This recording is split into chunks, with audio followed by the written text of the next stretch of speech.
and welcome, of course, to the Cigar Loons podcast. And tonight, Hello, of hello. course, we're doing the cigar review of Foundation Cigars, and it is the Tabernacle. So as you can see on the band, we're all going to be smoking the Tabernacle, and we're all going to be reviewing the cigar tonight. And of course, I'm joined by my fellow co-hosts. So of course, down in the bottom, we've got Grumpy Preacher. We have Mr. Grumpy. Of course, we've got Kurt, Cigar Kurt. Up at Good the evening. top, of course, we've got Vital and Proof Matthew.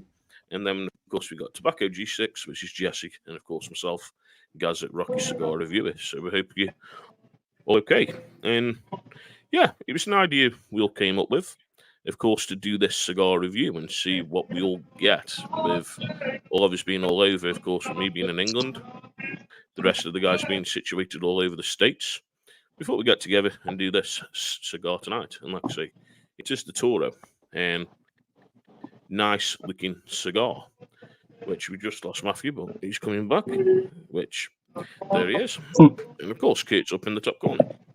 But a little bit more about the cigar, of course, and we're going to go over the cigar. So it is a 6-inch B52 ring gauge. Kate, what is the wrapper, the filler, and the binder, my brother, of the cigar? All right, so yeah, you just said the 6x52. This is the Toro size. It's made in Nicaragua. This is a beautiful dark Maduro Connecticut broadleaf wrapper. It's got a slight oily sheen to it. Just a good-looking wrapper on this cigar. The binder is Mexican San Andreas, and the fillers are from Honduras and Nicaragua, and specifically in Nicaragua, they're from Esteli and Jalapa. So this is a very good cigar. It's one that I really enjoy. I'm looking forward to it with you guys. Yeah. So of course we're all pretty much going to cut the cigar now. We're going to light it up. I've gone, of course, for a straight cut. Matthew, what cut are you going to go for, my brother, with your cigar? So you've gone for a straight cut as I well. went with a straight cut as well. Yep. Jesse, what cut are you doing, my brother, and yours? I got a V cut here going on. V cut. Kate, what about you, my brother? What have you used? Straight guillotine cut, using my perfect cut. Yep. And Grumpy, what's your cut, my brother? V cutting tonight. Nice V cut. So of course we've got a couple of V cuts and we've got a couple of straight cuts. So what we're going to do first, of course, we're going to have a smell of the open foot, because these cigars are open foot, and see what kind of nuanced notes we're going to get off, of course, the foot. Then, of course, we're going to do a cold draw. Then we're going to light it up, and we're going to go about it and have a good time and have a good chat. And if any of you are smoking the same cigar, then please put in the comments what you think about the cigar and how much you've enjoyed it. But let's go around. So, Matthew, I'm going to start with you first and see what you're getting off, of course, the foot. So I'm getting, sweet tobacco, a little bit of cocoa, and that's sort of it right now. Maybe another note in there, but I can't quite identify it. Okay. Grumpy, what are you getting off yours from the nuance of it, my brother? Of course, Matthew hit that sweet tobacco thing. And to me, it's that same. It's a sweetness, but the familiarity that it brings to me, is when I get these cigars that have that aroma of freaking Bruton sweet snuff, man. I know that may sound crazy, but that sweet tobacco that he's talking about, that is from my childhood. My grandmother dipped Bruton snuff, and it had this aroma to it. And there's certain cigars, man, that hit that sweet spot with that, and it hits that, it triggers my mind, And on top of that, like I said, I've never had this. Tonight will be the first. But any cigar that I run across that has that aroma to it has never failed to be a good one. So cool. And Kurt, what are you getting off, of course? Your sniff taste, my bro. I get some cedar, some leather, a little bit of black pepper, and I've got some cocoa in there on my initial aromas. Yep. Jess, Very what about nice. you? What are you getting off the initial aromas, of course, of smelling the foot? And Well, I'm getting some cocoa in there, and I do get that sweet tobacco smell that you're talking about, and I get like a slight vanilla out of it too. of course, of course, AJ Jarvis, and he's smoking, of course, the Underground Maduro tonight. So Very I nice. hope you enjoy it, my brother. Good cigar. It is me, from, of course, doing my little bit of a sniff taste of the foot. It's definitely got that sweet tobacco. It does. It's definitely got a bit of cedar to the smell and some leather. And I can't wait, of course, for all of us to light it up. So, of course, I'm going to be using Jet Flame. But has anyone done the cold pull on it yet and seen what you're getting on your cold pull? Mm-hmm. Right. So what are you getting off your cold pulls? So, of course, I'll start with Kurt. What are you getting off your cold pull?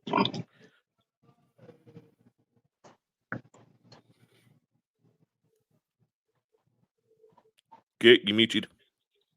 You need to unmute, Kurt. Sorry. I get a little bit of mocha, so like a little bit of coffee and chocolate mixed together, and I'm tasting a little bit of black pepper in there. Excellent draw. No draw issues on the cold draw for me on this cigar, which I've never had a foundation with a draw issue, so I don't expect there to be one. Matthew, what are you getting off, of course, your cold draw on the cigar? So, sort of very much the same, but also I'm getting like and I know this is going to sound crazy, but like sort of a graham cracker note. Okay. I don't know if that's just mine saying because of what I ate earlier or something. I don't know. Okay. Grump, what are you getting off yours, my brother? What are you getting off your cold draw? Still getting that. Still getting the sweet tobacco, but it's almost like a light milky cocoa thing. It's a kind of a sweet cocoa. Okay. And Jess, good, bro. Yeah, I get that sweet cocoa that he's talking about. I get cedar and like a little hint of citrus in there. Okay. It's unique with what everyone's getting. Of course, I'm getting Yeah. that cedar. I'm getting a little bit of the coffee note. I am on it, and that's mainly what I get, of course, from just doing the cold draw. But let's just wait for Matthew, and then, of course, we'll get the cigars lit. I can hear you've got some entertainment in the background, don't you, Jess? Someone's singing. Yeah. Yep. There's someone singing out somewhere. Yeah. But of course, we're going to go It's over Friday. Yeah, we're going to go over the history of the cigar because it's really unique with what Nick Manillo's put together. So, of course, if anybody knows about Foundation, and of course, if they watched the Cigar Loons when we had Eduardo on, he did go into, of course, about the cigars and about Nick. And Nick Manillo started, of course, for Drew Estate, making most of the Drew Estate cigars, like the League of Nine, of course, the Nick Rustica, Broadleaf, and so many others, working alongside Steve Sacker before they left. And then, of course, Nick decided to open Foundation Cigars. And new enough, every single cigar in the Foundation line, a whole got history towards them, and a lot of pristine history. Like, of course, the Charter Oak being about his grandfather, and his grandfather enjoying a lot of Connecticut broadleaf cigars. But anyway, let's get this cigar lit up, and let's get into it. Let's get it lit up, Yay. guys. Whoa. 8 rules. There you go. I got a flamethrower. I hate rules. I know you hate rules. Be nice. Be professional. But don't act stupid. Welcome back to school. Welcome back to school, Grum. Well, I don't like the schoolmaster. Let me tell you that. Well, you're getting lines after my brother if you crack on, and you'll have a detention.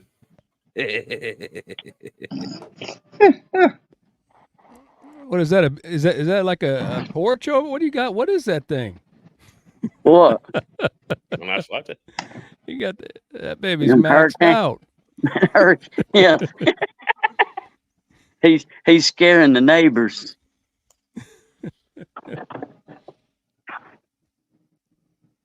Ooh, that's good. And if you got to write me up, just go ahead and get started writing. Is all I can say. Your hand will cramp up in no time. There you go. Because I'll make it happen, brother. That's right. You know something? Every time I visit this cigar, Mm. it gives me that little wow factor at the start of it. And just, I can't get over how easy the draw is on the cigar. And you look at it and you think, geez, that's a tightly rolled cigar, just by the look. But the draw's so easy. And it does fill the palate on the first couple of little puffs. But let's get a little bit into it. And then, of course, we'll go around. But, Kurt, tell us a little bit of the history around the cigar, my brother. And if any of the other brothers know the history as well, then please step in and tell us a little bit more about the history of the cigar. Yeah, so you kind of mentioned it a little bit with Foundation Cigars, and that's one thing that I really appreciate about the company as a whole. There's always some type of historical figure or moment that the cigar is named after, and the Tabernacle for me, it's a big one. It's said to be the Tabernacle is said to be the resting place for the Ark of the Covenant, and the Ark of the Covenant in history is a wooden chest or crate or box, but probably best to call it a wooden chest that contains the 10 Commandments that are scrolled on 2 stone tablets. And if you look at the band on this cigar, you see a royal figure, a portrait of someone, and that is an image of, if I can pronounce his name right, it's Haile Selassie.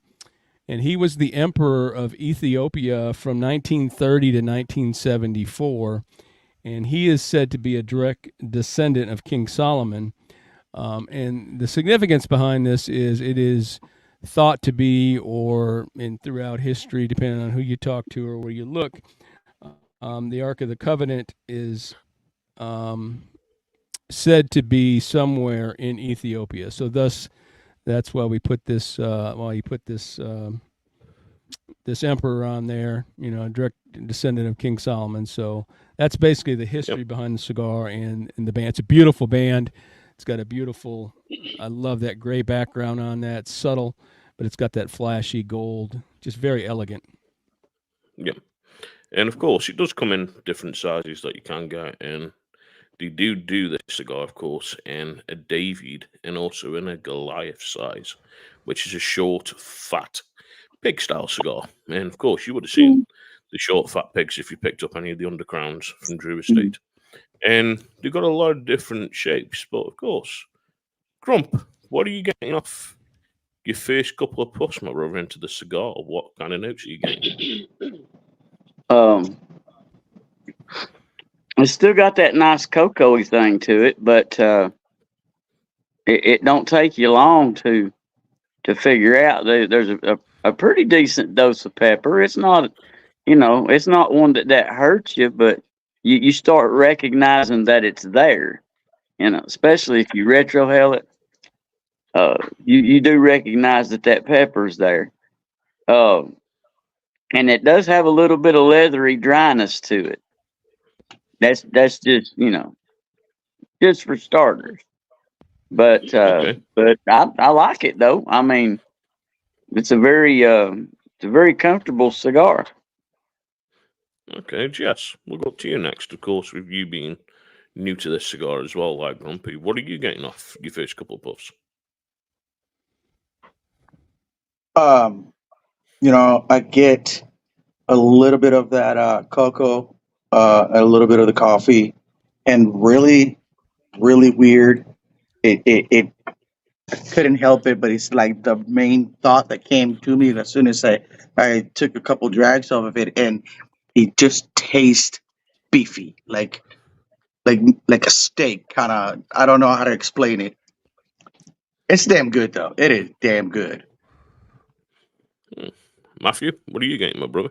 With your couple of first puffs into the cigar. So I'm getting a lot of earthy notes, like a subtle earthiness, and then obviously the cocoa, and that pepper is kind of blanketing like the back of my palate. It's just kind of hanging out back there, and it kind of like increases after you have taken a minute from the hit. So it's interesting. It's very very complex, and it's definitely not disappointing.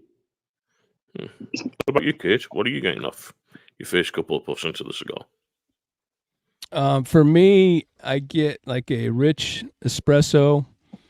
I have a very rich leather note.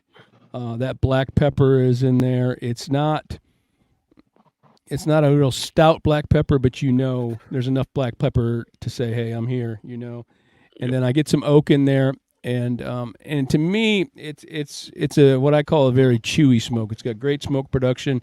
It's very thick, but I feel like it's got like this crispness to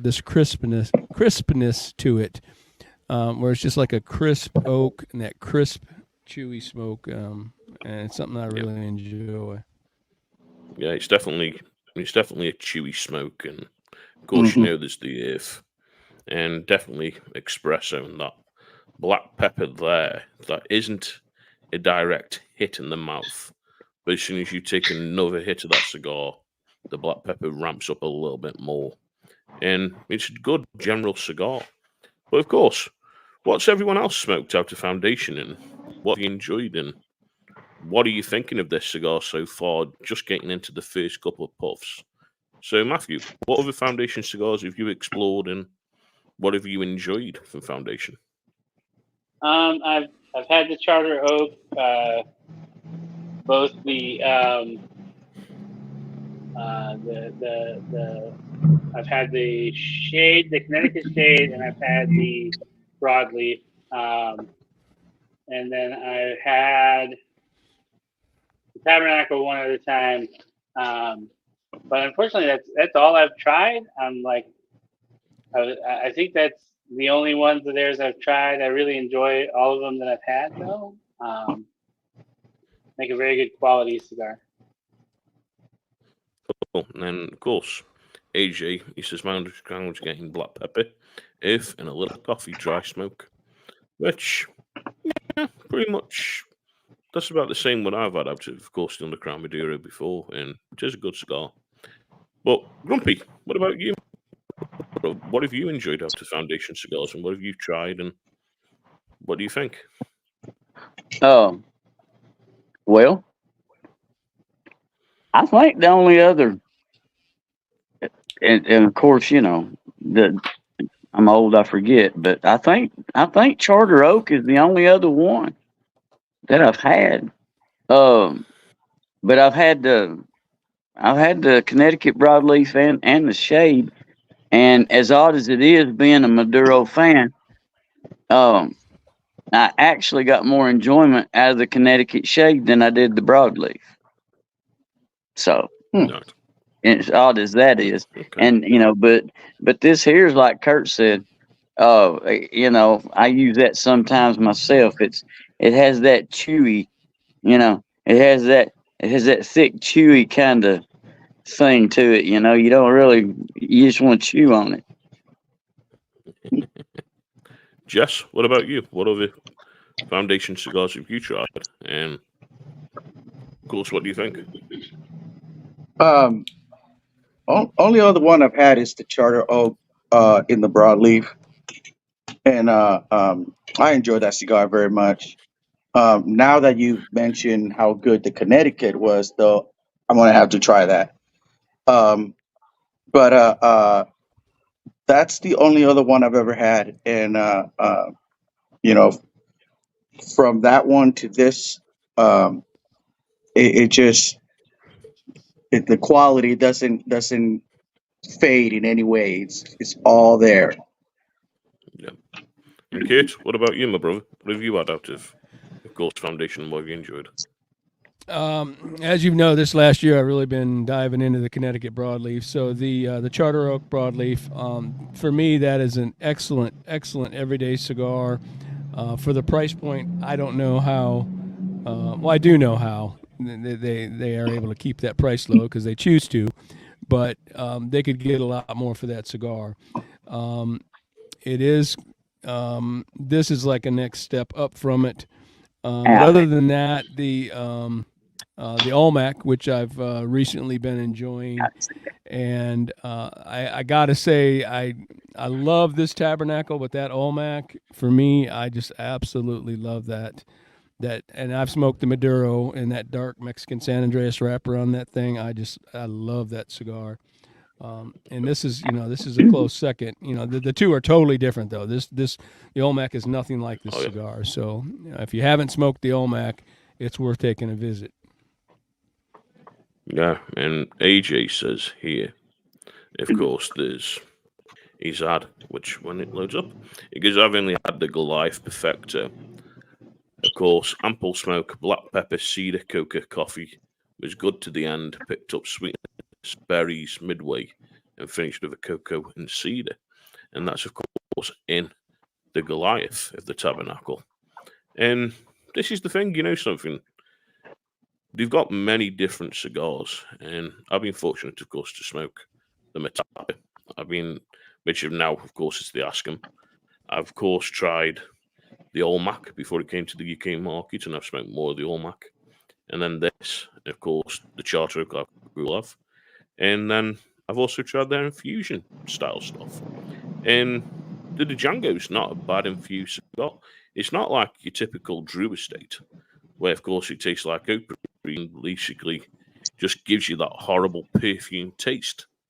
That one's very different. And with a foundation cigar, everyone's going to be different. And yes, okay, he's a big advocate, of course, of Connecticut Broadleaf. And as we all know, Connecticut Broadleaf at the moment is taking off everywhere. Everyone wants the Connecticut Broadleaf. Everybody wants, of course, now the Brazilian Aprico or the Brazilian Matafina.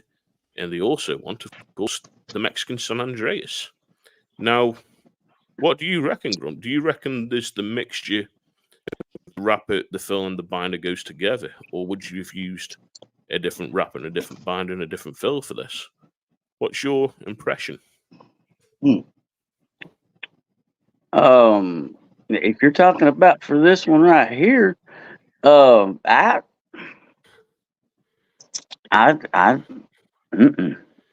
think it's a pretty good match.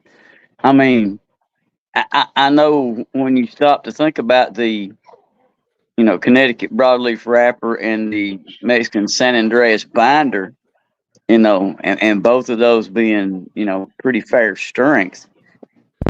I'm sure it crosses your mind that wow, somebody's got a growl. That the strength, the strength battle or whatever, but it's not really there. They blend together pretty well.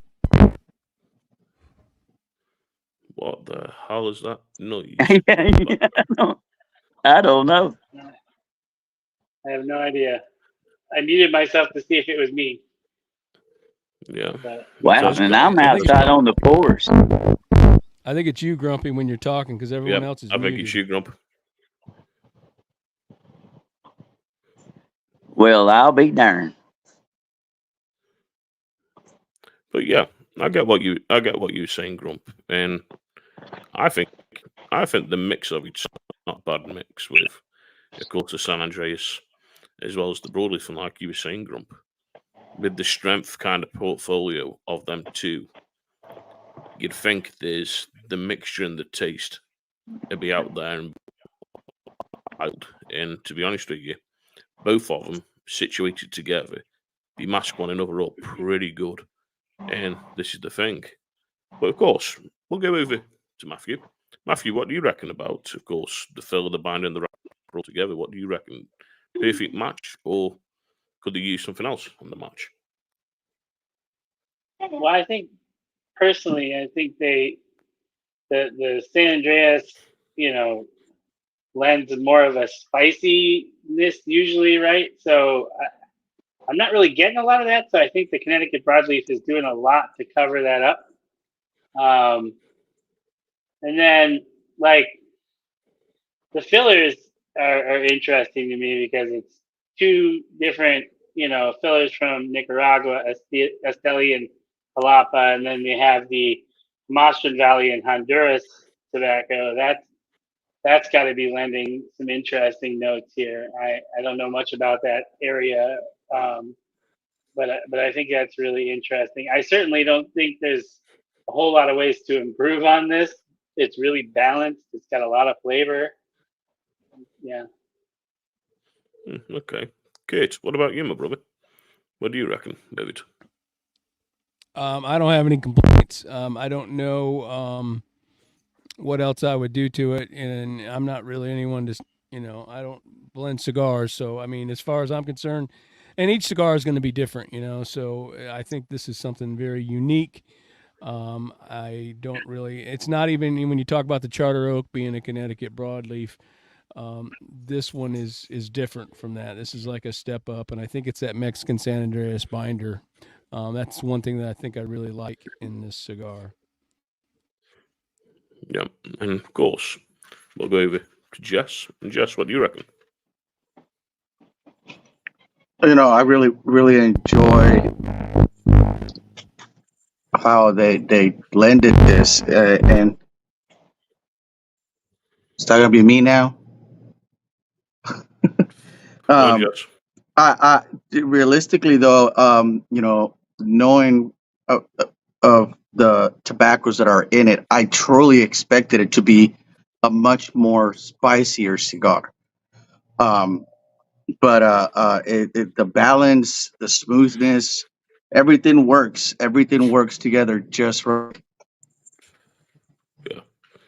And that's the thing, something. I think it's balanced right with how it is. And to me, if anyone's, of course, tried the Liga 9 or, of course, the Nica Rustica by Drew Estate, I would definitely say that is what Nick's done with the Tabernacle. He's knocked it out of the ballpark. Then to his first starter cigars, I think this is his master collection cigar, to be honest with what he's done, because as much as I like the Liga 9 and I like the Nica Rustica, you're on for a different ride with the Tabernacle. But of course, Matthew, I know you've smoked, of course, the Ligas. I know, of course, you smoked the Nica Rusticas. What do you reckon with them compared to this with the Tabernacle, my bro? Well, I think this one offers a lot more subtlety than the Liga 9. The Liga 9 can hit like a hammer at times. Both have great cocoa notes. Both have that pepper. Both have amazing draw. And, every Drew Estate cigar smokes like a freaking chimney. This one's doesn't have quite that smoke output, but it's got just a beautiful draw. So as far as that goes, I think that's about how I would compare them. Yeah, and AJ's put another good thing there. The Charter Oak is a delicious smoke, and I recommend that to people as a starter if they aren't a cigar smoker. And of course, reasonable price and not too strong. And that's the thing. I know when me and Kate have spoken about that cigar and we've done a review on it, we said, of course, if you're a starter cigar smoker, this is a good introductory cigar. And I know, of course, with Grumpy smoking it and the rest of the brothers, I'm sure, of course, they would say the same. But what we'll do, we'll go over to Grump, because I know Grumpy smoked a lot of the Nica Rusticas. I just want to get his impression from, of course, them to the Tabernacle. So, Grump, what do you reckon, of course, with the difference from this compared to, of course, the Nica Rusticas, my bro? Well, and we had talked about that before we got on. The Nica Rustica, I've had several of those and the Adobes, and I mean both of those are winners out of the gate. But I will say, in comparison, even though the profiles and the strengths are very similar, this one just has the I don't know, just a little more boldness to the flavor profile. Not so much strength. I mean, because it's to me, it's not really a strong cigar at all. I mean, it's a very, very nice, very mild, very, right down the middle. It's excellent as far as that. But I think it has just a little more bold profile. But now you want to talk about the difference in the two is the price point. Yep. Yep. And to me, just honestly, this is an excellent cigar, you know. But for the difference in the price point, it would almost sway me to go the other way, with the Nika. Yeah. And of course, we'll go over the price point very soon. I'm sounding like static from a mic, Kate. I don't know if it's a static from your mic, brother, but it's really in and out static. Yeah, I'm not sure what I hear it when everyone's talking, but I mean it's settled down now. So of course, Kate, we'll go with you. What are you getting? What the hell's going on with this tonight? What are you getting, of course, with the cigar from trying, of course, different ones and probably having the Nika Rustica and the Ligas to this? What do you reckon?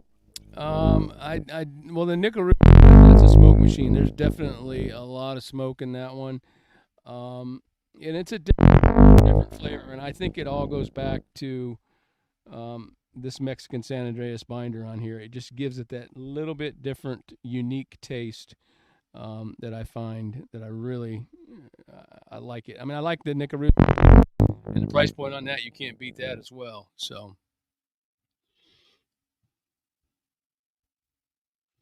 Of course, we'll go over to Jess. And Jess, what do you reckon? Have you tried, of course, the others, like the Liga and, of course, the Nika Rusticas, and what do you reckon compared to this?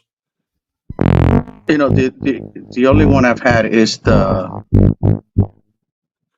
this is crazy. The only one I've had is the Nasty Fritas, which is like half Liga 9, and can't remember what the other one that they used in there, but they pretty much mirrored them together. And I really, really enjoy that little cigar.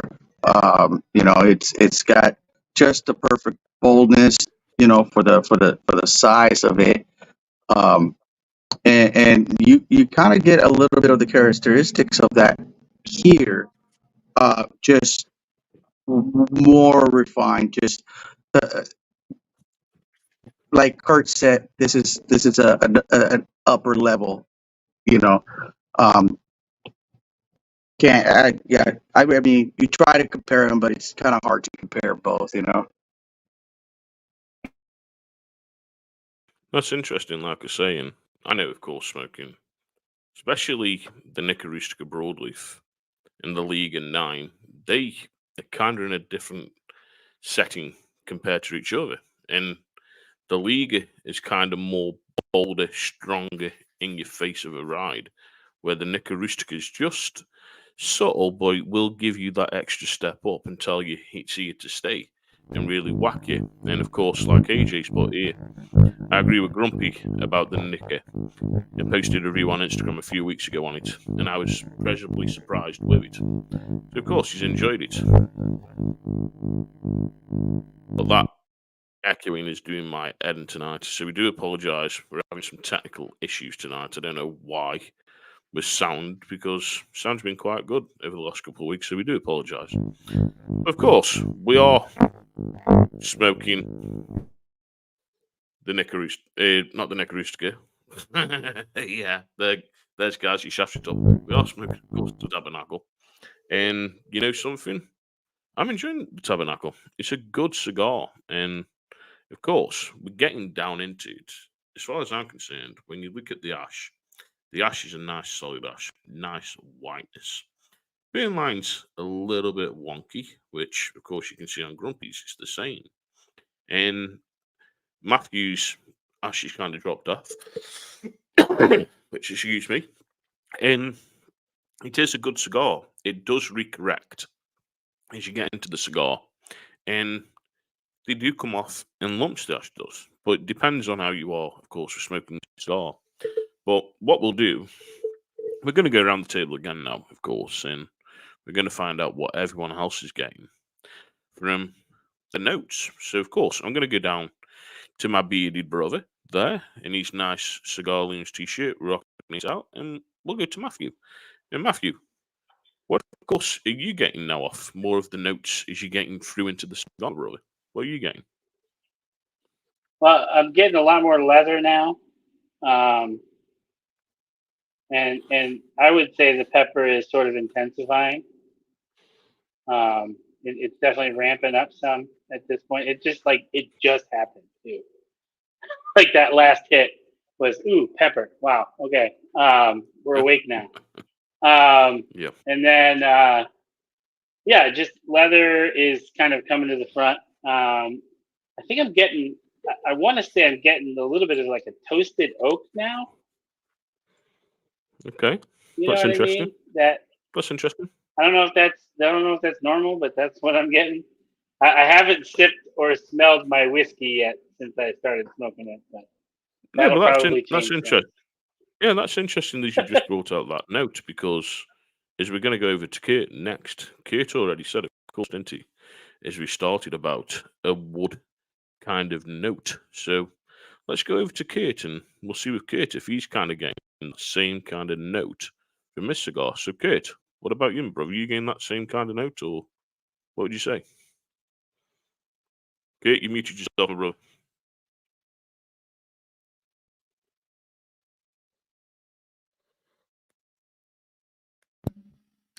Can you hear me now? Yep. Okay. So I don't know what's going on tonight, but it's so when I get it, I'm almost into my second third, but right about now, I always get this increase in intensity, like Matthew was talking about, and for me, that black pepper changes to a red pepper. I still have that espresso, that leather, and that oak in there, but the pepper definitely ramps up for me. Are you getting that wood note, of course, like Matthew mentioned, with that woodiness note? Because I know, of course, as you said before, you were getting that kind of wood kind of note. So is it kind of the same as what Matthew's getting, or is it a different kind of wood note that you're getting in the cigar? No, for me, it's an oak. I've had oak. I get oak all the way through this thing, but it's more like it's like a crisp oak, and it's hard to. I don't know if that's the right descriptive term for it, but it's a different kind of oak that I normally taste. But I definitely identify with oak when I'm smoking it. So I'll say so. I used to do a lot of carpentry, and I think the reason I think oak is because it kind of tastes like when you would cut through a piece of oak with your saw. You know what I mean? It's sort of reminiscent to that. That's where it comes from. Right. Okay. All right. Well, what we'll do, we'll go over, of course, to Grumpy and Grump. How about you, my bro? What are you getting now out of course, getting into the cigar and the different notes that you're going to be getting? What are you getting now? Well, through this first third here, it's holding some leather in there. The coffee, but it's more of a bitter espresso instead of the light coffee thing now. The pepper is like hard on my nose. It kind of hangs in the back of the throat there for a little while, but that is, like Matthew said, it's that you acclimate smells with tastes and things of that nature, and you know, that's kind of the oak thing, but really though, that it's starting to intensify, but it's still uh, it's still not a grab you by the tongue, kind of thing. It's still a very mild, very mild, very level and balanced all the way through so far, all 1 inch of it. Yeah, of course. You still got yours. I know mine dropped off. I know, of course, Kurt's probably dropped off and Matthew's. But let's go up to, of course, Jess. And Jess, what are you getting now? Of course, different note-wise. And then, of course, AJ has just put a question in that I will put up on the screen. And it's directed at Kurt. So, of course, we'll go over that one in a minute. But Jess, what are you getting now? How to note-wise from the Cigar Bro? Yeah, I lost the citrus that I had there in the beginning. It's definitely more pepper, more leather. The coffee's still there. It's I kind of see where you guys are talking about the oakiness to it. I think that's what I'm kind of matching up with meat, in a way. But I mean, I think almost at halfway, and if it wasn't for the podcast, I'd probably be smoking it even faster because it's that good. So, of course, this question was from AJ, and it is for Kurt. And Kurt, of course, what it says is, Kurt, do you think the black pepper to red pepper change is how fast you're smoking? So, of course, Kurt, what do you reckon on that one with what AJ's asked? I do not think it is. I definitely, and I've smoked quite a few of these, and every single time I get that transition, and that's one thing that I really enjoy in cigars, when I can transition or notice a transition from the first, second, and final third. For me, it just increases in the intensity, and I don't know. I find I kind of feel like I'm pretty good with my peppers, and it's kind of hard to define that, but I like a white pepper is totally different for me than the black and then the red. I feel like in my mind I have a good definition of those, and I definitely do see the increase in the cigar for me anyway. Yeah, AJ's point towards it, and he has wrote and he says, I find if I'm smoking too fast, the pepper changes to like heat. And it's crazy when you think there's the pepper kind of changes the heat. And you know something, everyone's got their own kind of point on it. And to me, it does creep up in that pepper where it does change from that black to red. And you can tell because the red pepper normally tickles the nose a lot more than the black. You still got a bit of a tickle, but that red tickles the nose more. Where your white, you know it's there, you can taste it, but it's not like it's overpowering in pepper. And that's where I always stay with pepper in my cigars. This is what I'm getting. If I get a white pepper, it's just a nice subtle tone. If it's a black, it's just tickling. If it's a red, it's tickling the nose, and it's going to make you sneeze. And that's what I'd say. But you know something? Pretty much each of you are hitting the same kind of note. And I know Grumpy was going on about price. So, of course, we're going to go and start down in the bottom of the corner, and we're going to go to Grump. And Grump, let's go over the price point, and let's go around the table on the price point of the cigar. So, Grumpy, how much, of course, did you pay for your Tabernacle, my brother? This one was $13.75.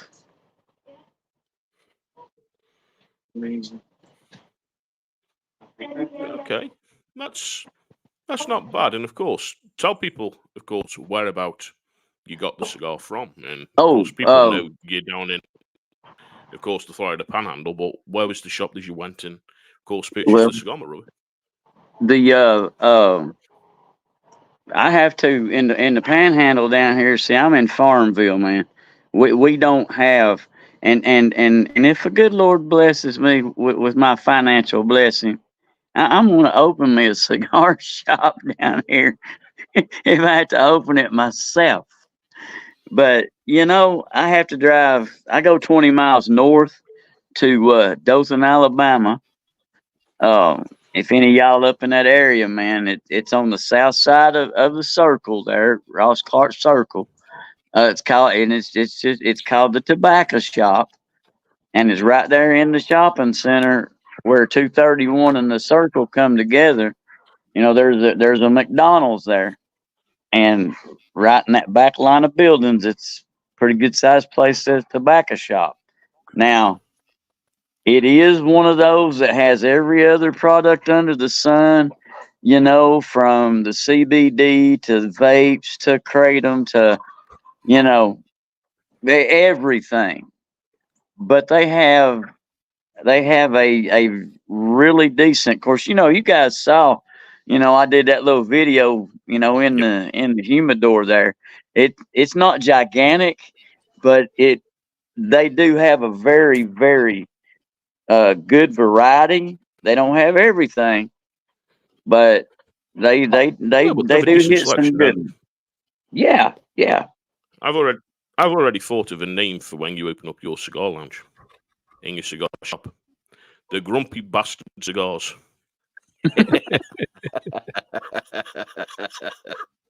Sorry, my brother, I couldn't resist. You know I love you. You know I love you. But let's go over, of course, to Matthew and get Matthew's point.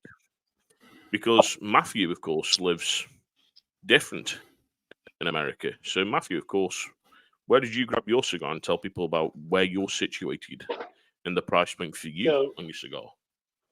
Yeah, I'm in Northeast Ohio, about 30 minutes away from downtown Cleveland. I picked up mine from a little shop in North Ridgeville called Cheap Tobacco, of all things. And I think I paid about $14 for it, give or take 50 cents. I can't remember the exact price. Yeah, they have a great selection. They've even ordered stuff for me if I needed it. So I really like to go to that shop and support them. So if we look at that, then it's a couple of cents difference, isn't it, from where Grumpy is to where you are. So we'll go next to, of course, Kurt, and get Kurt's take on how much he's paid for it and where Kurt's situated. And then, of course, we'll go over to Jess. So, Kurt, where did you get your cigar, my brother, and how much, of course, was your price point on yours? Well, up here in the North Georgia region, in the Blue Ridge area that I am, none of the shops carry any foundation. So I pretty much have to order online, and I usually find them on Cigar Page. I think if they don't have a sale, they list them on there for like $12 and some change.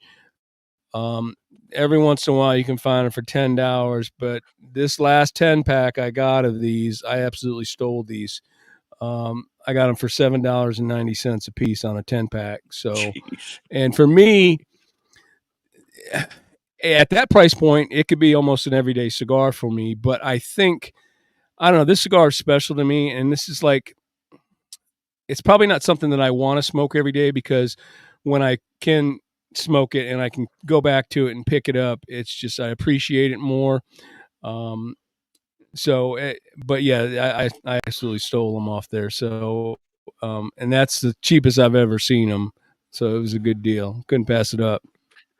Yeah. So of course we look at the price point there where you would say $12. Of course, Grumpy about $13.5. Then of course Matthew in the $14 marker. You see the difference there is, of course, you travel around the States where the price changes a little bit.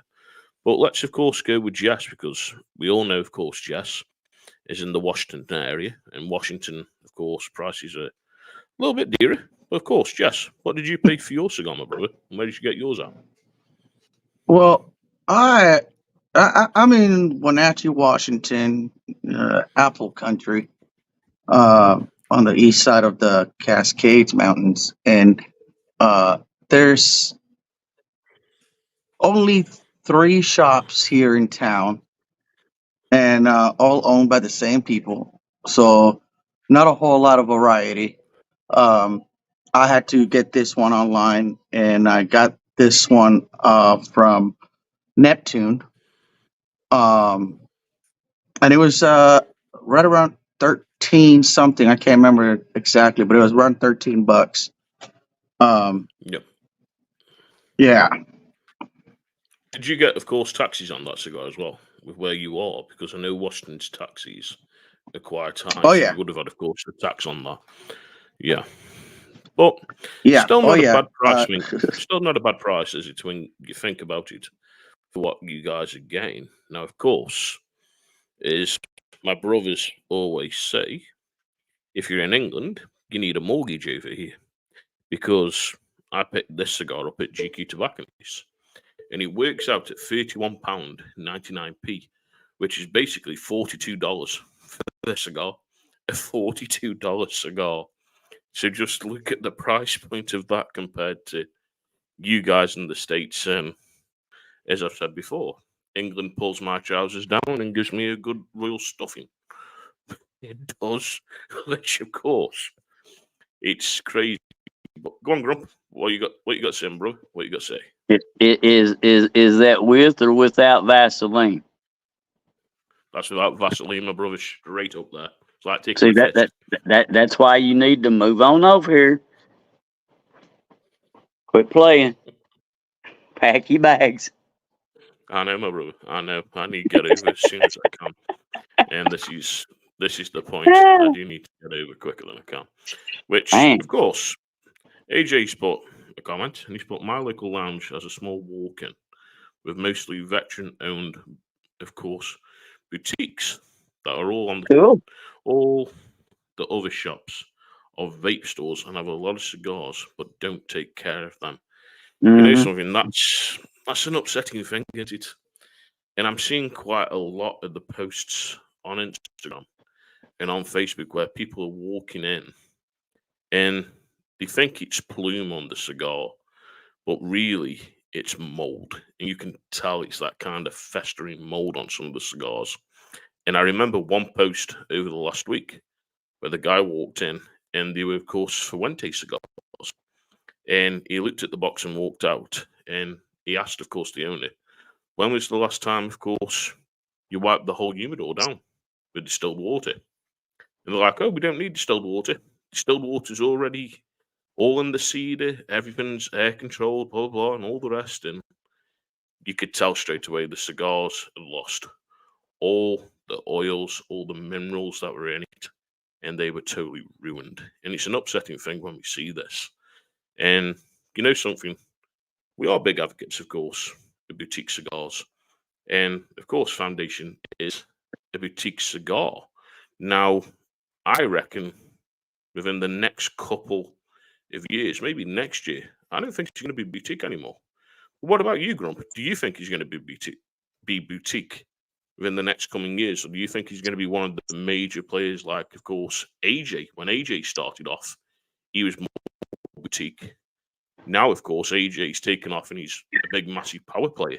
What do you reckon about Nick with what he's doing, and like the likes of Steve Sacker with what he's doing with Dunbarton and Tobacco and Trust? Well, really, of course, you know they have the numerical line there, you know, to distinguish boutique and premium. But I don't see unless you know unless they just intentionally take their foot off the throttle. I don't see, you know, how they're going to prevent, you know, crossing that threshold. I mean, I hate to say it because, I mean, right now, I mean, you know, these are some of the hottest things going, and that's exactly, you know, the thing that carries you over that threshold where you wake up one morning and somebody rings the phone and says, "Hey, guess what? You know, you're not boutique anymore, hot dog. You premium." Yeah. So You know, and unless you intentionally stifle your own growth, I don't see how he's not going to cross that threshold into the premium world like, you know, like all the rest. Unless he Yeah. intentionally throttles his career, I don't see how he's going to do it. That's it. That's a They're good point. too good. Yeah, they're too good. They gain popularity too fast. You know, they. I get what you're saying there, Grump, and that's a Yeah. good point about in case you stunk your own growth. But what we'll do, we'll go up to Jess. So, Jess, what do you reckon about this? And of course, where Nick is at the moment, do you reckon, of course, he's going to be the next step, and he's going to be, of course, premium next year, maybe, or you reckon he'll carry on? You know, I'll boutique be way? surprised. I'll be surprised if it isn't. Because like Grumpy said, the popularity on these cigars is insane right now. Um, you know, everywhere you look on social media, you'll find a post on a foundation cigar. I mean, it's just one after the other, it's so popular that yeah, I would be surprised if it wasn't premium by next year. Yeah, and that's an interesting thing, of course, as you just said there. And I think this is the thing with all of it. You look, of course, where he is. You look where Steve Sacker is, and their progression in this market, and even like the likes, of course, AJ, when AJ was progressing to where AJ is now. And of course, I know Matthew will put a good point on this with AJ.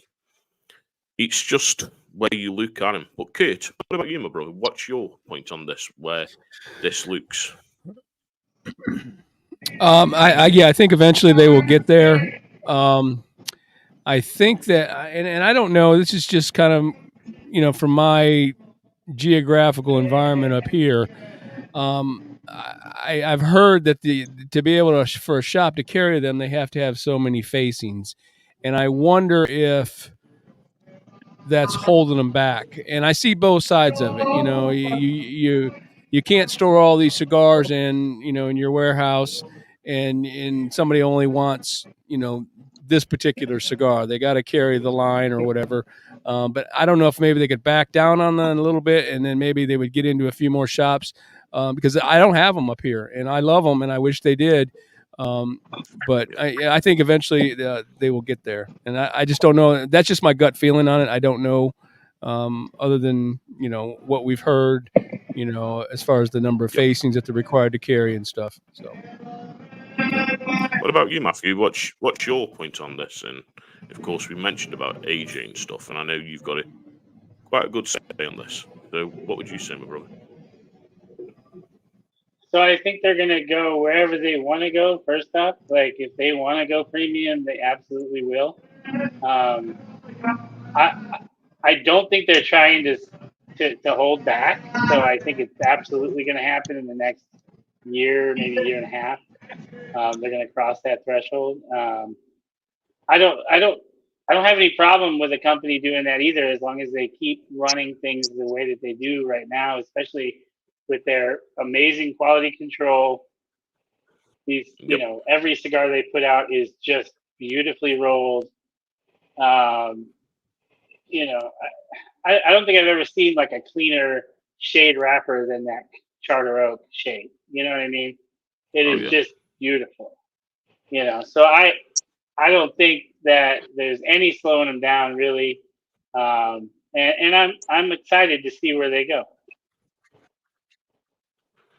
Well, on my next point about this, of course, we're going to go more now into the notes again with the cigar, and to me, that red pepper's there, of course, the leather's there.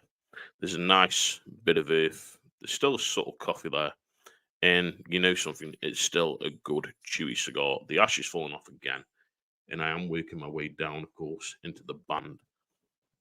But what my next point was, as I was going to say, do you reckon there's Drew Estate lost out with Nick leaving, and then of course with Steve Sacker leaving? So, Kurt, I'm going to go to you to start this one off.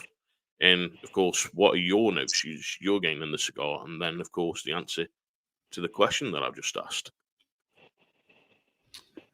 I'm about ready to get into my final third here. So I still have, that red pepper, a little bit of espresso, some leather, and I just really have a nice oak finish on this. But as far as them leaving Drew Estate, yeah, I would have done what I could to. And hindsight's 2020, but I think Drew Estate lost out on them leaving and going out on their own. I've smoked a few of the Saka cigars, great cigars, but Foundation, he's really taken off and is just becoming very popular. And it's whatever path he wants to take, and maybe they couldn't have kept him. Maybe he did his time there and learned, and and came out with a beautiful product, and he was able to see that and said, why not? I can do this, and obviously he's proved that he can. So yeah, I definitely think Drew Estate lost out. Yeah, most definitely. Of course, yet again, your taste profile there and what you're getting a little bit different towards mine. But where we're going now, we'll go, of course, to Grumpy sitting there and getting into his cigar. And Grump, what are you getting, of course, now? Is you getting through the cigar? And, of course, the question that I asked, your answer towards it. Well, I'm still getting that nice espresso type bitterness. It does still have the woodiness, uh, and it's gathered up a little more earthiness than it had earlier. It's gotten a little more earthy. That the leather is still there, but it's not it's not out there running the forefront, but it's still noticeably there, and it does still have that little spicy kick to it. So the pepper's not gone away, but right now things have calmed down a little bit. It's just a fairly mellow ride right now. And as far as losing those two fellas, like you said, hindsight's 2020, but uh, you know, I think hindsight's kicking them in the butt right now because there's no way you didn't lose traction and ground when you lost those two. Yeah. I mean, yeah. Okay, we'll go up, of course, now to Jess and get Jesse's point on this, and then, of course, we'll go down to Matthew. So, Jess, what about you, my bro? What are you getting as you getting into your cigar? And, of course, the question that I asked, and your point on that. I'm over here in my last third, and I get still a lot of the leather. The pepper's still there. It hasn't intensified any more than from the second half or the second third. Um, it's just been pretty steady since the second third. And it's just mainly that nice pepper and that leather, um, which I'm really enjoying. I really enjoy the leather. And with them losing them, yeah, I absolutely think that they lost out there with losing them too. But at the same time, let who knows who's gonna come up and step up and take their place, and what kind of great cigars they might still come out with. Yeah, true.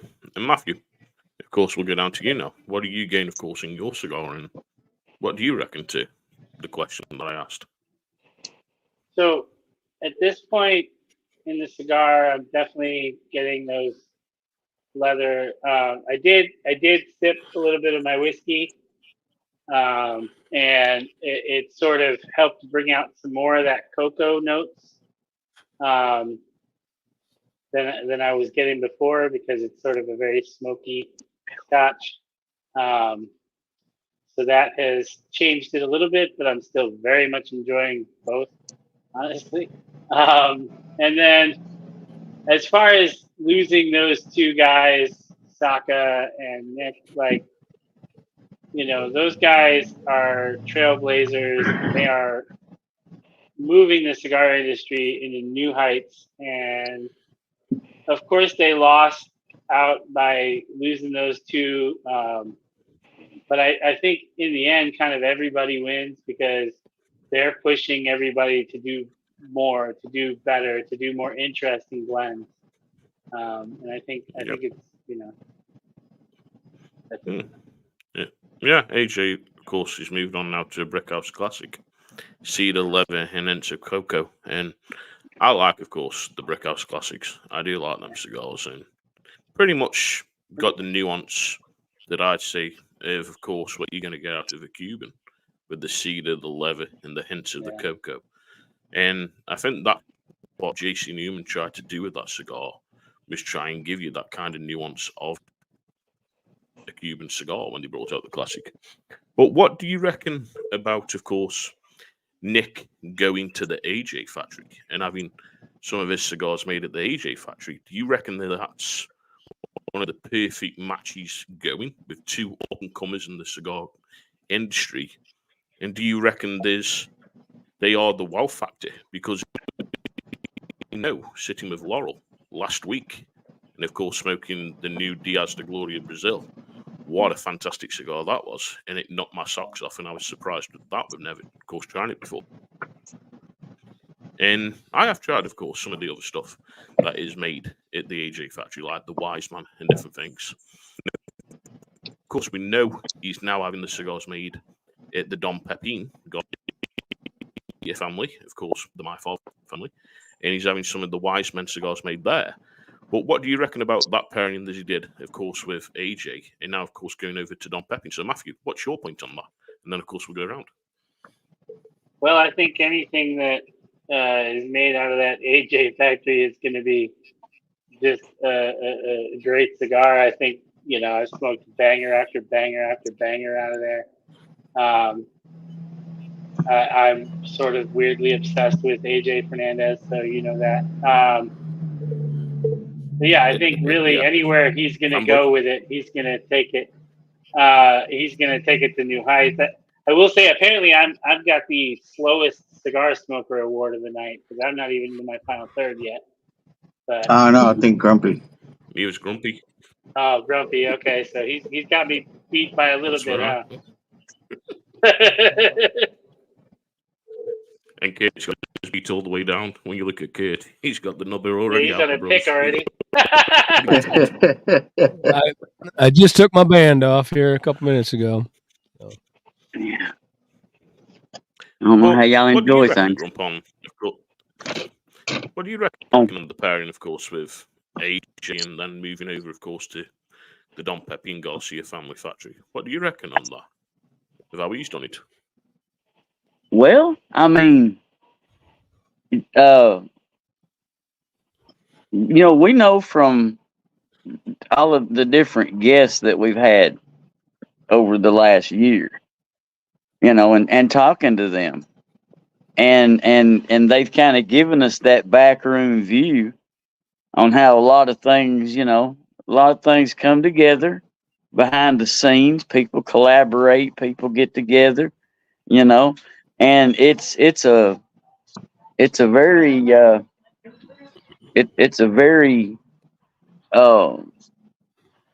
I don't know, I'm looking for a word and I can't find it, but the way they all work together, you know, the way they kind of come together, collaborate, that they come out with new things, and it's like, you know, they don't snub each other, man. It's like they come together, they collaborate, they keeps each other's names out there.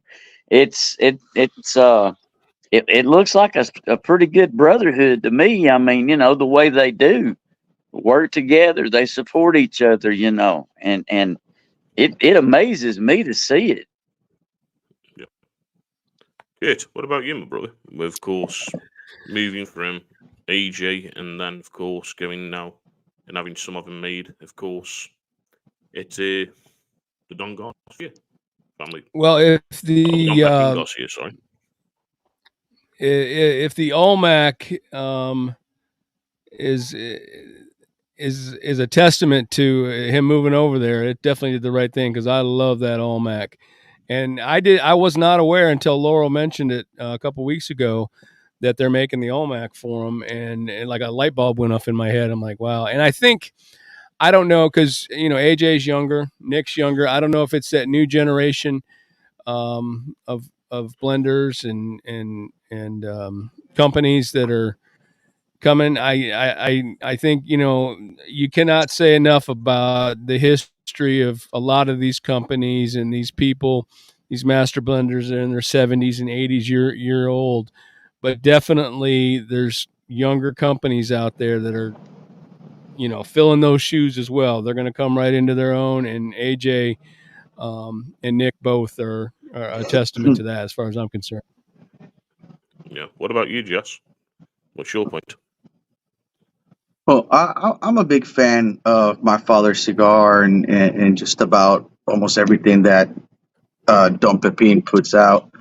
And just like AJ, I mean, nothing but great sticks all around. And I think that them two coming together to create cigars together, I think is it's a fantastic idea.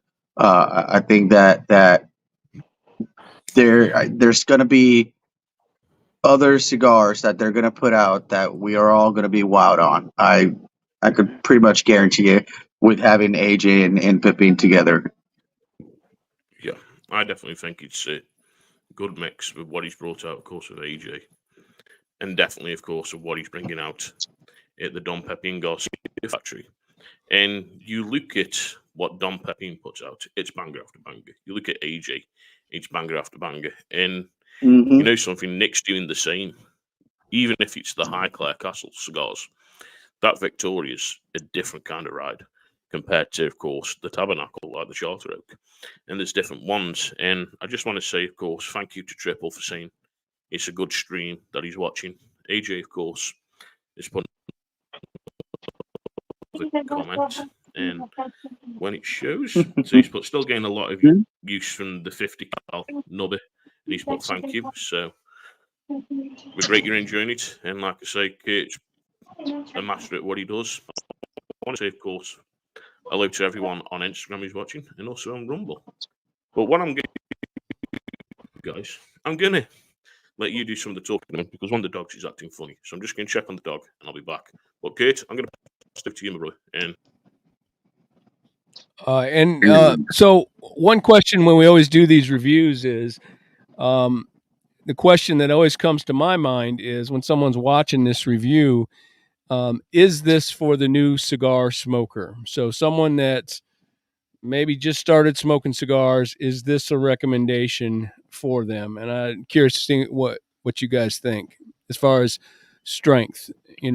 Is this going to be too much, or Grumpy? What do you think? Well, I do think it would be, a bit much to throw at somebody as a first cigar and say, here, try a cigar and see how you like it. I do think it would be a bit much for that, but I don't think that it would take somebody very long, to work their way into something like this, because while it is a dark cigar, it's still very, very mellow to me. While we've rode through the pepper, and stuff, we've rode through the leather, all that's still there. It's holding steady all the way through, but I just think it would be a bit much for a first stick. Matthew, what do you think?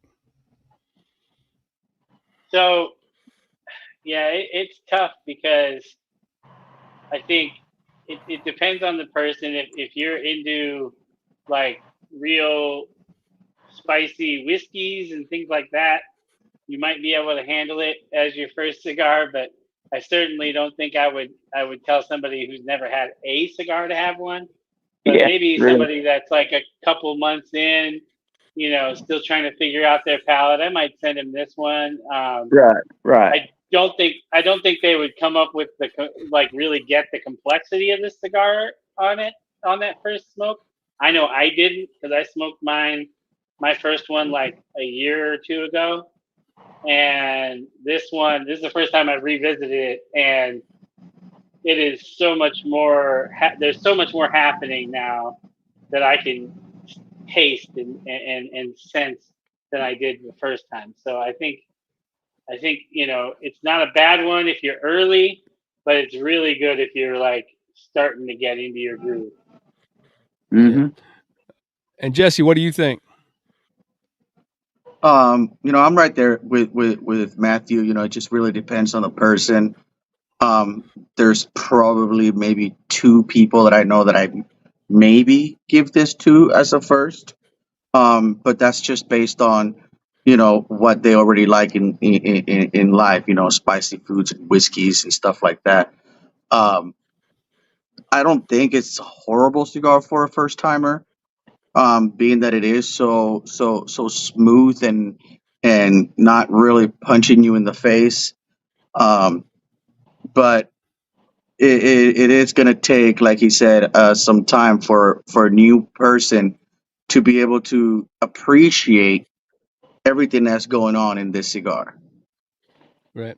And I'll go ahead and give you my answer then, and we'll see what Gaz has to say. Then he can take it back over. I think with like I agree with you. I agree with everybody that's commented so far. If it's a brand new cigar smoker, definitely not. If you've got a cigar smoker that's got a few under their belt and they're looking to take that next step up, and they're starting to appreciate some notes and some nuances, because this to me this is a special cigar, and there's a lot of special notes in it and nuances, and just to be able to, I think you need to have a few under your belt before you step up to something like this. So that's my opinion, and so Gaz, I'd like to hear your opinion on it as well. New cigar smoker, yes or no? Yeah, it's definitely one of them cigars. I would say, for a newer cigar smoker, it's not for you yet, because it is more, to me, on the medium to fuller body. And if you've not smoked cigars before, then of course it's going to knock you a little bit. Now, don't get me wrong. If you're a cigarette smoker and you've been smoking a lot of strong cigarettes, then maybe, and like Matthew, of course, has said, and like Jesse said over the whiskey point, if you're into your strong whiskies and stuff, then this may be okay for you. But to me, personally, if I was just starting out and watched this review, it wouldn't be a cigar that I would go and pick up as a newer cigar smoker. I'd have to, of course, develop my palate, get used to the different nuances in cigars, and slowly build up. And I know me and you've gone over this before, Kate, about cigars and stuff when we've had our little chats and when we've done, of course, the podcast with the other guys and different things.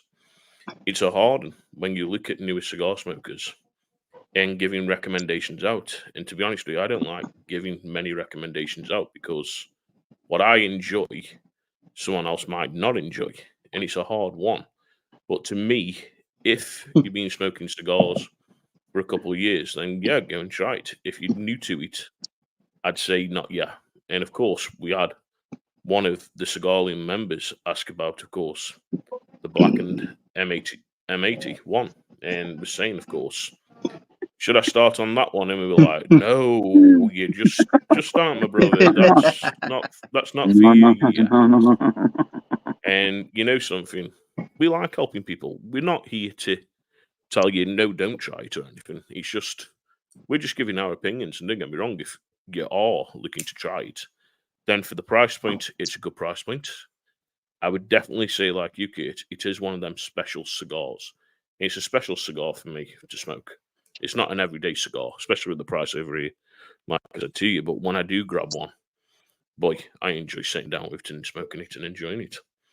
But of course, what's everybody think where the profiling is of the cigar? Would you say it's light to medium, medium to full, or would you say full-bodied? So, Matthew, where would you put this on your Richter scale for, say, of strength? I'm going to call it a medium to full, which honestly leading more towards the medium for me. I'm not being overpowered by the flavor. It's very, very nice. It's very consistent. as far as like how much flavor you get throughout the whole cigar. Yeah, I would say medium to full. Yep, and I just want to go over AJ's comment to see, but I would recommend, of course, the Arturo Fuente short story or the Prutron 2000 Maduro to a non-smoker or a beginner. And you know something, 2 great cigars there. I've enjoyed, of course, the short story. I've enjoyed, of course, the Padron 2000, and I think they are an alright cigar for a non-cigar smoker or a beginner to smoke because they're not overly strong. And that's the thing. But, of course, we'll go up to Jess. And Jess, where do you put, of course, this cigar on your Richter scale of strength, my brother? Well, for me, it's gonna be a little different. I'd probably in the lighter medium, just because I usually enjoy smoking really, really, you know, heavy cigars like a triple Maduro or stuff like that. But yeah, I would say probably medium range right there. I don't think it hits the full range just quite. But everybody is going to be a little different, and that's just where I stand with it. Okay. You know something, this is the thing why we've done this, of course, about where we'd put, of course, what different notes we're getting. But Grump, of course, with you coming into the cigar and it being your first time, where would you put this on your Richter scale of strength? On the strength part of it, like Matthew said, I'm thinking more along the upper side of medium. Now, if you want to talk like on the flavor strength and stuff, that's a little more of a full flavor because it does have some things going on in there, that you can enjoy catching. But it's not an overpowering. It hasn't been an overpowering cigar, so brutal strength wise, the upper side of a medium for me, but flavor profile's a little bit stronger. Okay, good. What about you, my brother? For me, on my flavor strength profile that I like to use when I do my reviews, I've got this at a 6.5 out of 10. So it's right that medium to medium plus, which is right in my wheelhouse. It's something, this is right down my alley. I like this. Yeah, and you know something, me on where I sit with it, I definitely say it's that medium category. It's not overpowering. It's not that kind of full. Wow, I'm getting a really big hit of nicotine. Oh shit, I'm dizzy. Yeah. It's not that. It's well balanced. It's a well balanced cigar. Yes, okay, like Grumpy said. Taste wise, yes, it's got them full kind of bodied notes to it. But you know something? Overall, it's a medium cigar. And of course, this is why I've enjoyed doing this tonight with you guys, because we've all got different palates. And of course, with me being in England, my diet's different, of course, to you guys in the States. But Matthew, I'm going to go down with you now, and let's see what we're all pairing with this, because I'm pairing, of course, Light with my cigar, and it's not changed the profile of the cigar. But I know, of course, you're our kind of, how can I put it? Our whiskey expert, as Kurt says, and of course our opening song that we normally play. So of course we'll go with you. And what have you got pairing with your cigar tonight, bro? Yeah, tonight I've got Ardbeg 10 year. This is a Isla Scotch. It's 92 proof. It is very smoky, but you get a lot of like vanilla and a little bit of citrus underneath all that smoke. And I think it's pairing absolutely fantastic with the cigar because it brings out the cocoa notes to the front in the cigar, and the cigar in turn is kind of bringing out the vanilla in the whiskey. I'm really enjoying this pairing tonight. Cool. Good deal. Of course, to Kate. Kate, what have you got with your cigar, my brother, tonight? What are you pairing with yours? I've got some Diet Mountain Dew and some Jameson Orange. So it's I mean, I don't think it really contributed to either of them, but it's something that I enjoy, and it hasn't really changed the taste of the cigar for me. So Okay. And Jess, what about you, bro? What are you pairing with yours tonight? What have you got? But You're muted, Jess. There you go. Jess, you Yeah, I got bro. a passion fruit juice here. I like, if I'm gonna really sit down and go through all the notes of a cigar, I like to have something like a passion fruit or a pineapple juice to really help cleanse the palate in between, and it really helps a lot to really capture all those notes that you're not, normally gonna catch right away. And AJ's pairing tonight is 16% Russian Imperial Stout from a local brewery. And he tits hard. Okay. Very nice. Grumpy, of course. What are you pairing with, of course, your cigar tonight? I know normally it's either coffee. I know today, of course, you had your Cuban round and you had your orange juice for your breakfast this morning, my brother. So what, of course, have you got tonight for your cigar? Yeah, have a juicy juice for breakfast.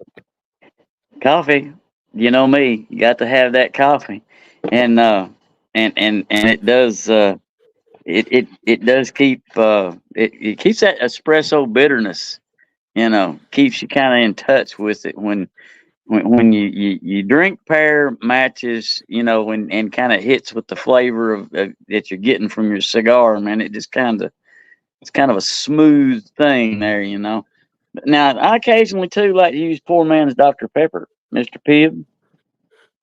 Yep. It does help if you got a little citrus or a little fruitiness or a little sweetness in there. That sometimes kind of helps bring things up, give you a little better flavor with it. But those are usually that or good ice water. That's about what I pair with anymore. I mean, I've just about given up the drinking thing, so or just about I pretty much have. So, but that's pretty much all I pair with anymore. Yeah, but the thing is, right, we all pair our cigars differently. And of course, normally I've either got maybe a stout, maybe, of course, a nice IPA, or just an English bitter that I normally get. And I've been trying a lot more cigars, of course, with lager, as we class it as over here. And you know something, tonight with the cause isn't knocking it. It's nice. The cause is kind of cleansing that palate, but I know with the cigar, it's still got that nice pepper, the earth, that cocoa taste, that wood taste. Now, on the wood, I'm definitely going to say, and I've got to agree with Kurt and I've got to agree with Matthew, it's definitely an oak. That taste is sitting there of oak, even just off the smoke. And when, of course, the smoke goes up the nose, I'm getting like an oak sitting in the nose. Of course, retrohaling, we know it's got that pepper on the retrohale. It sticks. It's not an overpowering pepper in the retro, I would say anyway. Now, of course, where we said the red pepper, to me on the retro, it's kind of black pepper, but on the taste, I'm getting that red pepper. And it's weird how I'm getting two different kinds of peppers with the taste and then on the retro. And this is the thing. And of course, if you're not a retro smoker, then by all means, whatever you're getting is what you're getting.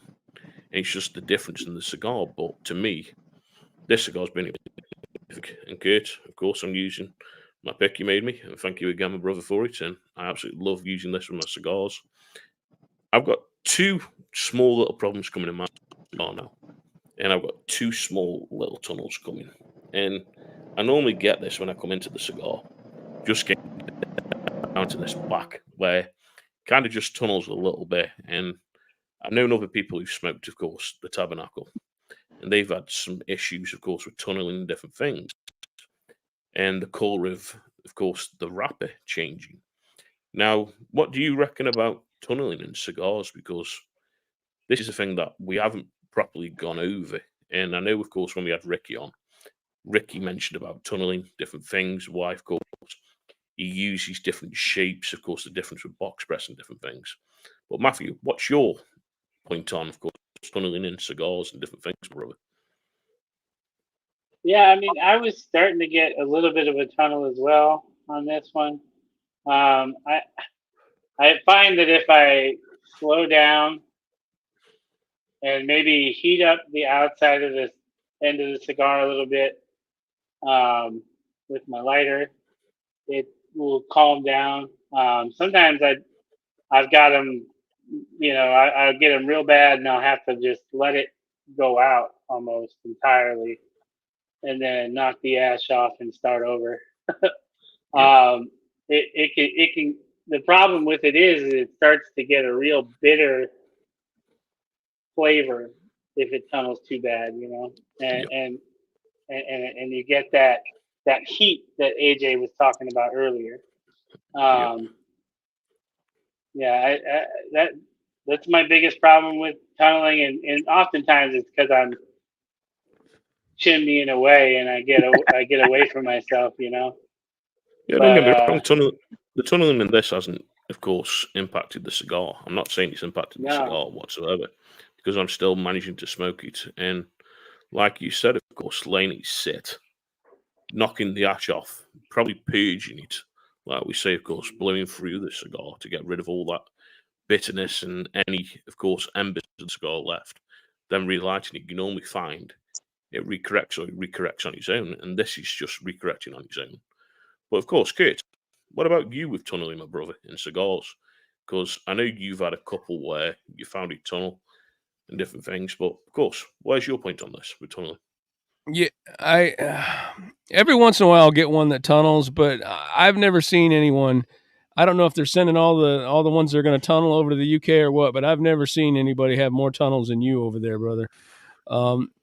And for me, every once in a while I'll get one, and like Matthew says, I'll just let it, slow down, and usually you get past it pretty quick, and then you have a good experience. But I've had a couple. I can't remember what I was smoking a few weeks ago, or I couldn't finish. It was horrible. I couldn't, it was just a badly rolled cigar.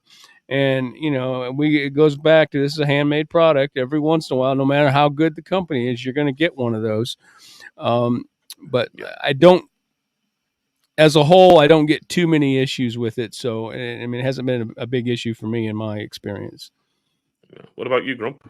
Where's your point on tunneling in cigars, my brother? Well, I mean, that I'm about the same with Kurt as far as that. I mean, I don't really, have a problem with it. I mean, because I'm a slow smoker anyway. But then, like Matthew said, you can recognize it when it starts getting hot. On your draw and stuff starts heating up. Then, you got some issues going on. But yeah, I don't really experience that. I did more like when I was doing the whole small batch thing, and you're getting all the different, oddities and stuff.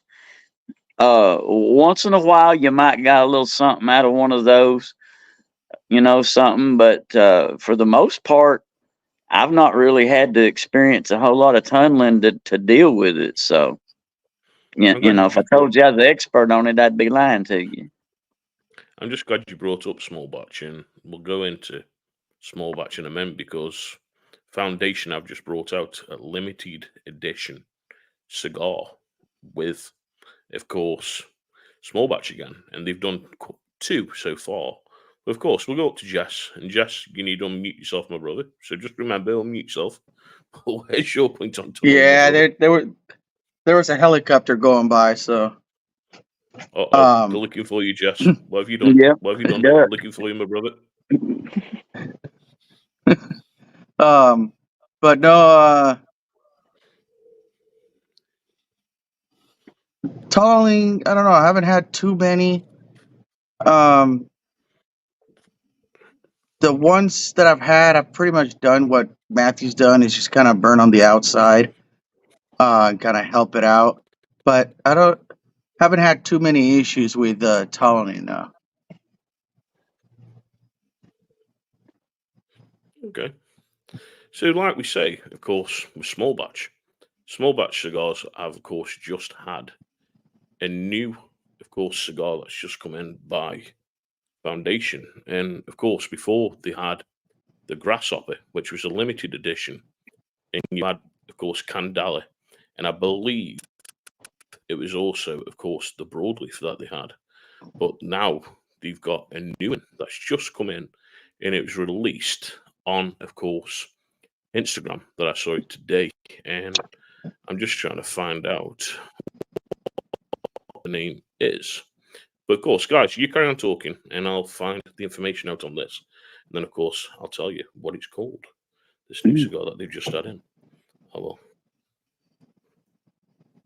All right. So what's Well, what's everyone getting in the final third? Everyone's pretty much there, down to the nub, except for you, Grumpy.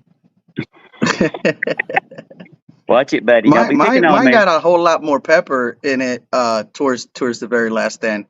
I didn't think the pepper was going to amp up just because he hadn't. But that very last little bit here, it definitely came up.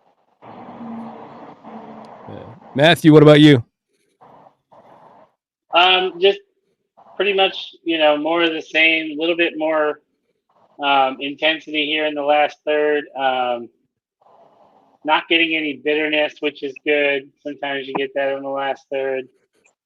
Leather is a little bit more pronounced, I would say now. A little bit more drying. Not nothing too crazy. It's still very nice cigar to smoke. Yeah. What about you, Grump? Hey, it's still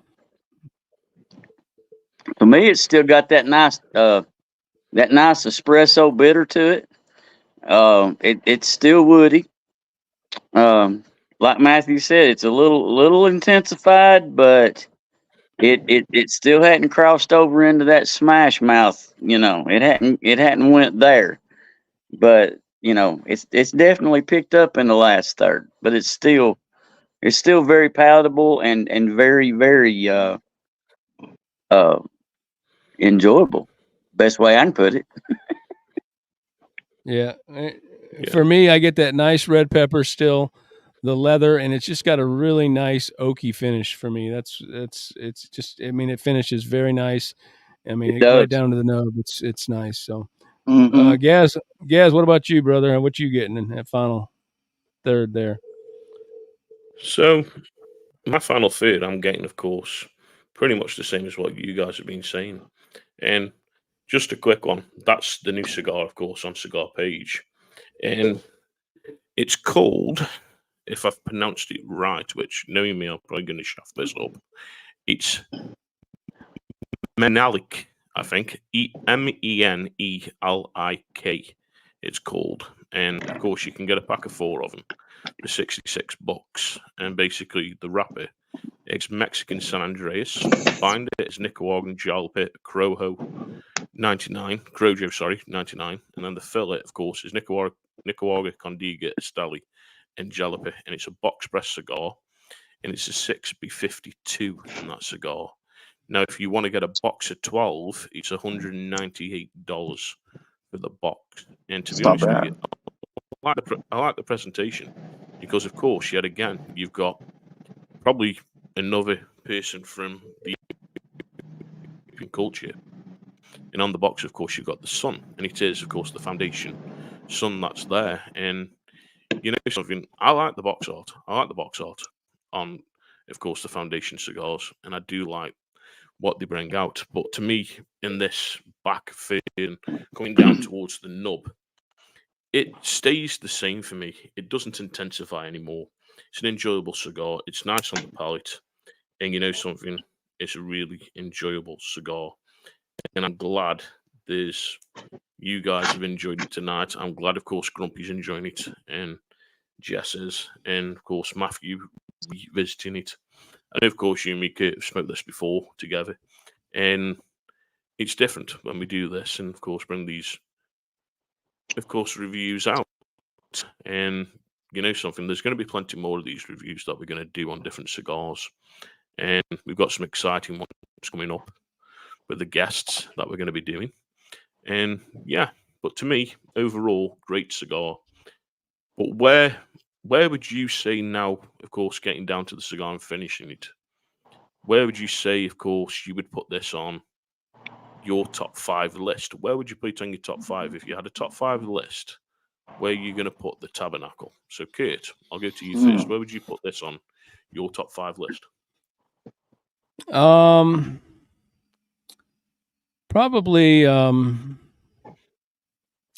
number 4. If I just kind of running through my head of different cigars, it's definitely in there. And like I say, this is not an everyday cigar for me. This is kind of like a special treat. Just because it's, and I love the Connecticut Broadleaf, but I would say probably number 4. Yep. Okay. Grumpy, where would you put yours on your top 5 list? I would. I mean, it would definitely get there, but I mean, I'm another one of those, frugal price point kind of guys. I would have to keep it probably in the 4 or 5 slot, but I would have to. I'd have to keep it up there because, like Kurt said, it's a nice occasional. It's a nice occasion. It's a celebratory cigar. Special occasion cigar, or just like he said earlier, if you just want to get away from everybody and turn the world off and enjoy a cigar that's going to be solid start to finish, they're excellent. Now, I would have to keep it at 4 or 5, but it would definitely be in there. Matthew, where would you put yours? I might push it up as far as 3, because it's just been absolutely great from start to finish, and over right around an hour and a half of smoke time now, and I've still got another like 10-15 minutes left probably. Yeah. And so like that to me is just great. I love a good cigar that I can enjoy all the way through and keep myself, centered a little bit longer. So yeah, I think I'd go as high as 3. And Jess, what about you, my brother? Where would you put yours? I'll probably put mine at a 4. I mean, it's a great cigar. I put it, probably just below the Blackened for me. I still like the Blackened a lot more. But this was a great cigar. I enjoyed every single bit of it. I mean, I only put it out just because I was already burning my lips. But it's a great cigar. Yeah, I definitely put it as number 3. It's definitely number 3 on my list, and something, it's one that I definitely go back to and revisit more and more. It's just like I said, the price point here is just a little bit too high for me, and when I do get it, it's on a rare occasion like tonight, or of course when I just fancy one, like around a birthday time or Christmas time, something like that. And something, I have been fortunate. This is not the first time I've smoked this cigar. This is probably now the 10th time I've smoked it, and every time I've smoked it, it wows me with the flavour and what I get. And it's the constant same flavour. It doesn't change. And this is what you get with cigars. Sometimes moving factories, different things, the taste can change, but with Foundation, they pretty much are the same taste through every single cigar. But of course, we're getting up to an hour and 44 at the moment, and lasting impressions on the cigar before we leave. So, of course, Kurt, lasting impressions on the cigar, Roy.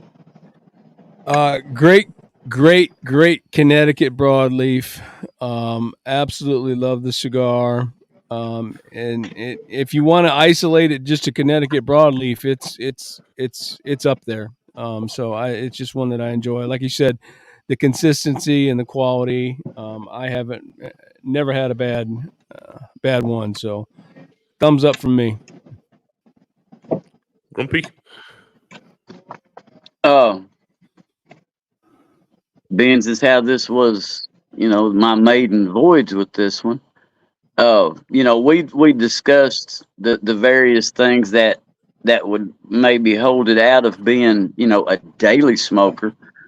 But if you want quality with plenty of flavor, well constructed, nice burn, something that you can sit for an hour and a half, hour and 45, and relax and have something that's thoroughly enjoyable.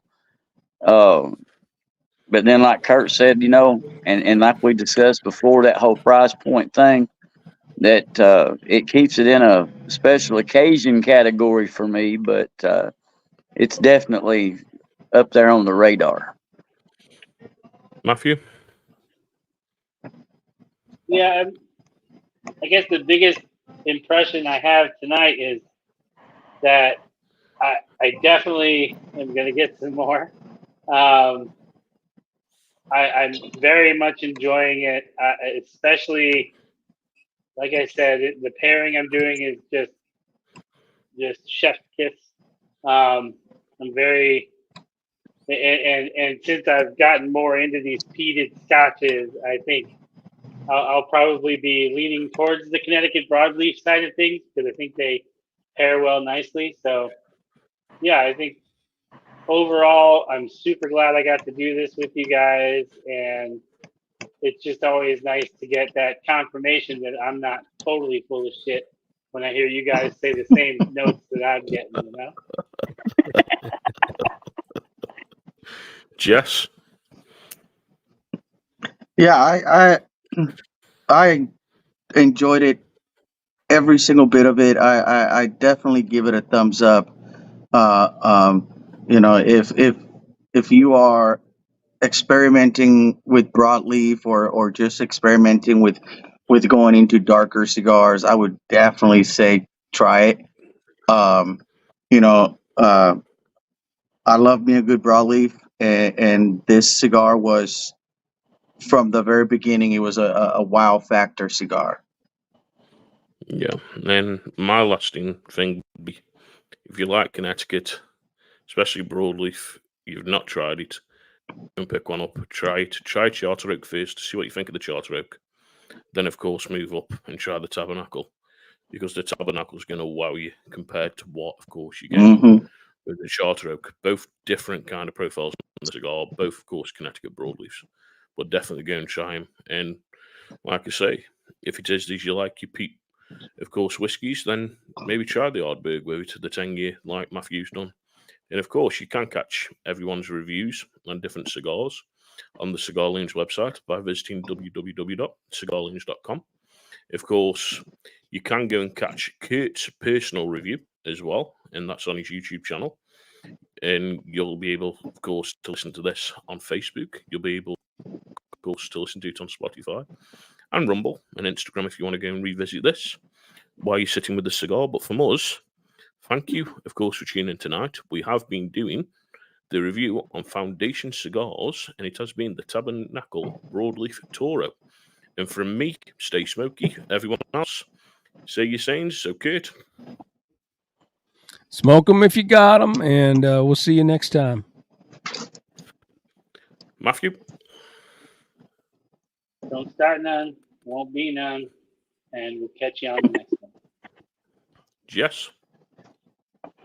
Keep him lit. And Grumpy, we'll finish off on yours because I absolutely love yours with what you say. Every time you say it, I absolutely love it. Hey, man, if Jesus ain't driving your bus, get it over to the curb, get your butt out the driver's seat, let Jesus take the wheel. Catch me later. We'll see you on Tuesday live at 7 p.m. Eastern, 6 p.m. Central, 4 p.m. Pacific, and midnight in England. And from us, we'll catch you next week. Stay safe, stay smoky, and enjoy.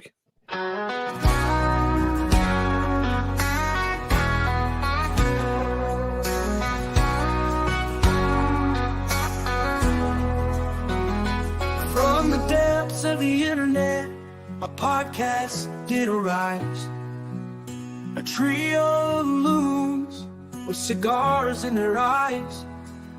They've invaded the world with their smoky surprise. The Cigar Loons, they're oh so wise. Lunatic invaders of the cigar world, spreading smoke and laughter, their stories unfold. From the finest lips to the wildest tales, the Cigar Loons never fail to prevail. With their witty banter and infectious glee, they've captured hearts, you see. They're more than just smokers, they're a family, united by cigars, a brotherhood free. Invaders of the cigar world, spreading smoke and laughter, their stories unfold. From the finest lips to the wildest tales, the Cigar Loons never fail to prevail. They've got the knowledge, the passion, the flair, a podcast powerhouse beyond compare. So light up a stogie and join the affair. The Cigar Loons are always there. Lunatic invaders of the cigar world, spreading smoke and laughter, their stories unfold. From the finest lips to the wildest tales, the Cigar Loons never fail to prevail.